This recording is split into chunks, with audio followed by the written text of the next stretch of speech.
Hey everybody, welcome back. If you're new here, hi, I'm Mercury. Welcome to my channel. It's my daily vlog, so whatever I'm up to is what you're gonna see. And this is a video I was hoping I wouldn't have to make.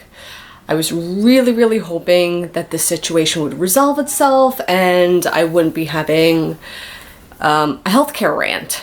And unfortunately, that's where I'm at. I am about to have a rant about the woes of for-profit healthcare in America when you are a person with chronic illness.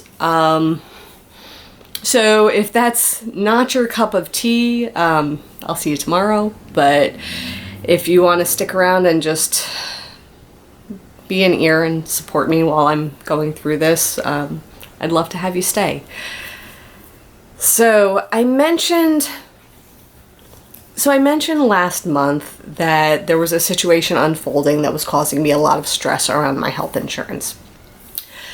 Basically, chronologically, the way this has been playing out is my employer changed our health insurance company. They sent out this email like it only affects 1% of the employees, most of the coverage should be identical, yada yada yada. Until you fall into that 1%. And I did. The first thing that happened was my primary care doctor is not in network, and we have this like high deductible health plan, and it's exorbitantly expensive to go to a doctor. And if you see a doctor that doesn't take your insurance, it's out of pocket and it doesn't count towards your deductible or your yearly out-of-pocket max. So essentially, the first thing that happened was I lost my PCP. Then I went to like an info session about like trying to figure out like get more information if I had any questions. So I went to this info session, and at that info session they mentioned the medication coverage, and I was like, I didn't even think about that. Let me go check my medication. Now, the meds that I take for Crohn's, I was being prescribed Pentasa, and I had been stable on this since I started in 2019. It was when I got my Crohn's diagnosis. I've been stable for the past 2.5 years. My previous insurance covered it, no questions asked. I just, like any other prescription, doctor wrote the script, sent it to the pharmacy. I went to the pharmacy, I picked it up. All was well. I had my meds, and that was that. So I look at this prescription drug coverage list, and it shows you like tier 1, tier 2, tier 3, which is like the cost associated with it. And the medication I take next to it doesn't have a tier number. It says E. And I'm like, E? What is this E? So I like look for the codes. Exclusionary, requires a prior auth or may not be covered. Okay. So it needs a prior auth. Okay. The problem is that like I know the deal by now. I know prior auths are not just, the doctor fills out a form and you get it. I know it's never that straightforward. I know there's always hiccups in this. It's not my first rodeo. I'm at a loss for words is, what I felt when I saw this. So instantly, I'm like, okay, I need to start planning and figuring out what I'm going to do, because out of pocket, this medication is $1,400 a month. And that is the GoodRx discount. $1,700 a month straight out of pocket. It had been covered by my previous insurance, and I paid $25 a month for it. Right? $25 a month, it's affordable. Like I can manage that, right? I mean, $1,400 a month is rent. Like, who has an extra out of the blue $1,400 a month to spend on medication? So I start doing the research and start planning and start trying to figure out what am I gonna do. I check the pharmaceutical company's website, and they have like a support program, but it's income based, and I don't qualify for it. I have a meeting with our HR department so they can try to help me troubleshoot this. And the plan was I was going to request 3-month refill of my medication, so that way if there were any hiccups, at least I had a 3-month supply, so it would buy time for us to figure stuff out. So I did that. My doctor sent the prescription over, and then I go to pick it up, and the old insurance will only cover a 1-month fill. They won't cover a 3-month fill. So I was only able to pick up the 1-month supply of medication. Deep breath. So I have my meds right now. I'm starting to run out, and then the insurance rep reaches out to me, who is trying to help me navigate this, and follows up and asks me how things are going. And I basically was like, terrible, everything's going wrong. My doctor submitted the prior auth once the insurance changed at the new month. The prior auth was declined. Yeah, the insurance company told me that I can no longer be on the medication I've been stable on for the past 2 years.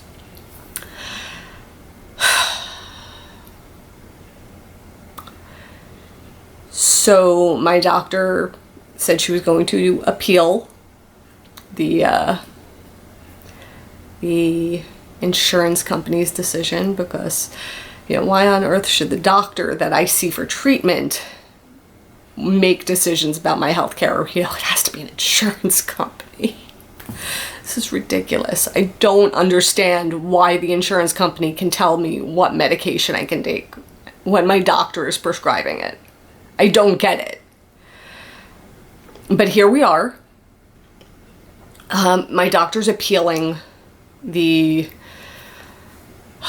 decline of the prior auth. So we're doing that. I was able to get a continuity of care override from the insurance company to pick up my medication, but I was told I have to pick it up by tomorrow. Now, last week I had a procedure where I hit my deductible, and I paid my high deductible. I paid my yearly deductible, but it's not fully processed through the insurance company. And because of that, it's showing that if I go and I pick up my medication today, that I will have to pay the equivalent of my deductible again. I call the pharmacy and I explain to them what's going on, and they're just like, I have no idea what you're talking about. I don't get it. And I'm just like, this is the way I explained it. I was trying to tell them, like, I had a procedure. I paid enough money that I hit my deductible. It just hasn't processed yet. What is your policy for if I go and I pick up my meds and I lay this money out because it's not processed, and then it processes through, how do I get reimbursed for what I laid out to get my medication? And she didn't understand that question, so I had to re-explain it a few times. And then what they told me is I would only have 7 days to go back with the receipt to have them reprocess it and re-ring it. And I was like, but what if they don't finish billing within 7 days? They were like, we only do it within 7 days. It has to go through your insurance company after that. So then I called the insurance company and I'm like, what happens if I lay out this money and they refuse to reimburse me? They're like, we don't pay you. They would have to reimburse you. They're required to. And I'm like, they're saying they won't reimburse me. I can't just be out that amount of money. That's not okay. And everyone's just sort of shrugging their shoulders at me. So I've been trying to navigate and deal with this, and daily making phone calls trying to sort this out, whether it's to my doctor, or to the pharmacy, or to the insurance company, or the liaison, or the this or the that, and it's exhausting. It is absolutely exhausting, and I've been functioning at a high level of stress for the past 6 weeks. And now functioning at that stress level is affecting my health. Because what is the number one thing for me that can trigger a flare? Stress. And when my stress is unmanaged and out of check, I start to flare. And guess what? I'm starting to feel sick again.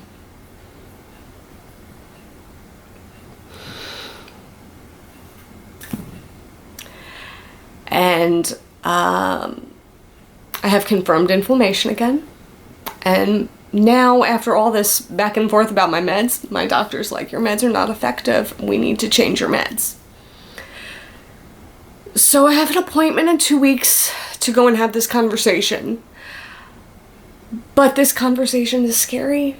It's really scary because the whole reason that I follow the IBD-A diet, that, you know, I'm always like, well, I can't eat sugar, I can't eat grains or gluten, and all these things that I like cut out of my diet to try to help me. I made that choice because I was trying to avoid going on a certain class of medication because I'm terrified of the side effects. I mean, they have scary, scary box label side effects that include like brain infection and lymphoma. I'm like, that is scary side effects to list. And then second to that, they're administered either self-injection or intravenously. I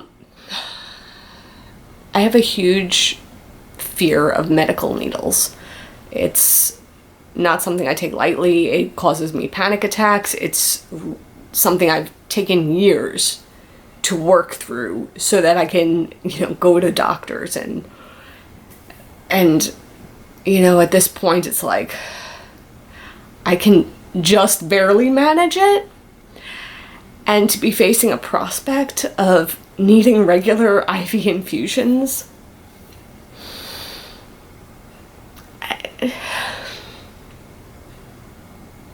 it's terrifying. It's terrifying. So,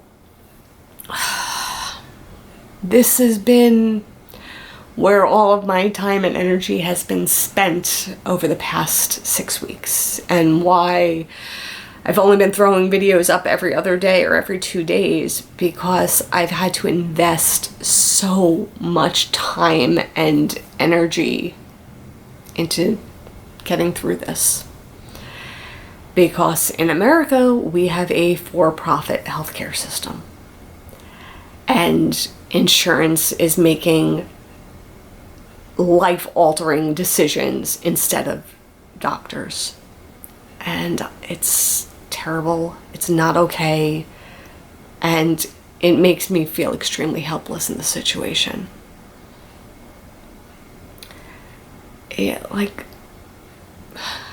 With 3 weeks notice facing that my meds aren't going to be covered, there's no way to plan for that. I have to plan all year to make sure I have money for my deductible when it resets. There's no way with 3 weeks notice that I'd be able to plan for that.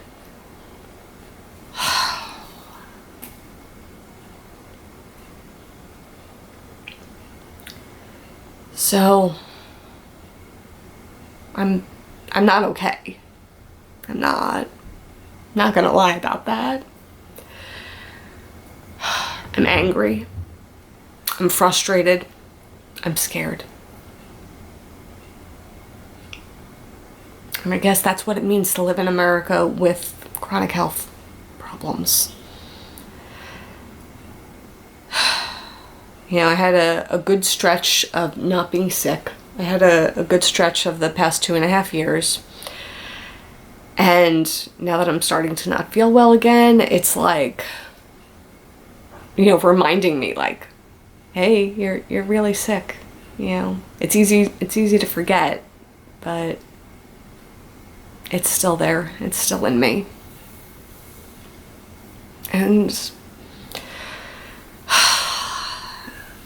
unfortunately, there's no cure, so there's nothing I could do about it. I could just treat it. And I don't really know where I go from here. So I hope that the insurance finishes processing that big payment that I made that hit my deductible, and that tomorrow I can pick up this medication, because if they don't, I think I have enough medication to get to my doctor's appointment. My doctor knows what's going on, and we're talking about, like, what do we do if I can't get my meds? Like, what's the backup plan? So, I mean, I feel like my doctor's in my corner. I feel like, there's a lot of people in my corner. There were a lot of people trying to help me and have been, like, rooting for me and trying to get me through this, but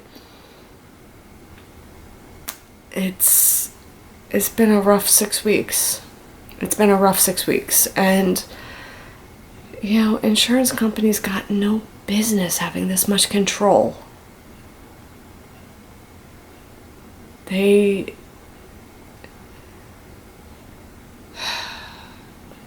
Everyone is different. Everyone responds to treatment differently, and that's why it should be a decision made between the patient and their doctor. I don't get it. I don't know why profit is in the algorithm for healthcare. How did we get here? How do we fix it? How do we just make sure everybody can get the healthcare they need and not bankrupt themselves in the process?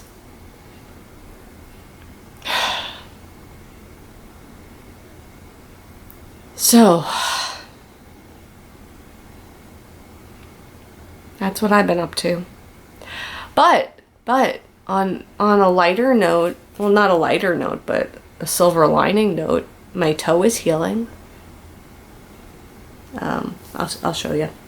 Remember I banged my toe a few weeks ago? Yeah, I'm still keeping it taped up, but at least now it's weight bearing. So, yeah, my toe is feeling better. So I guess, silver linings. So, yay, healing toe. Okay, I'm gonna go get some rest. I hope everyone else is having a good night and a decent time of things. And with that, I'm done for now. And I'll try to see everybody tomorrow. And until then, stay inspired by everyone. Take care.